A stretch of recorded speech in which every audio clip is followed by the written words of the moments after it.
আমি রাজীব। আমরা একটা নতুন ল্যাপটপ ইন্ট্রোডিউস করাবো।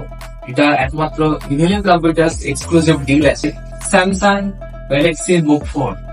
ল্যাপটপটা ইন্টেল এবং AMD রাইজেন ল্যাপটপ আছে। ল্যাপটপটার মধ্যে 16 GB অফ DDR5 র্যাম আছে এবং RTX 2050, 3050, 4050 এবং রাইজেনের RX 6600 XT এর মতো গ্রাফিক্স এর মধ্যে অফার করছে কোম্পানি। আমার হাতে আছে এখন Samsung Galaxy book 4। To bottom aluminium panel দিয়ে আছে। এটা ইন্টেল কোর আলট্রা 5 285 এবং সঙ্গে RTX এর মতো গ্রাফিক্স কার্ড দিয়ে এই ল্যাপটপটা অফার করছে কোম্পানি। সঙ্গে ব্যান্ডউইথ গেমিং কিবোর্ড আছে। যদি এই ল্যাপটপটা গ্র্যাব করতে হয় তবে আজই ইভিনিং কম্পিউটার্সে যোগাযোগ করুন। ডেসক্রিপশনে আমাদের ডিটেলস দেওয়া থাকবে।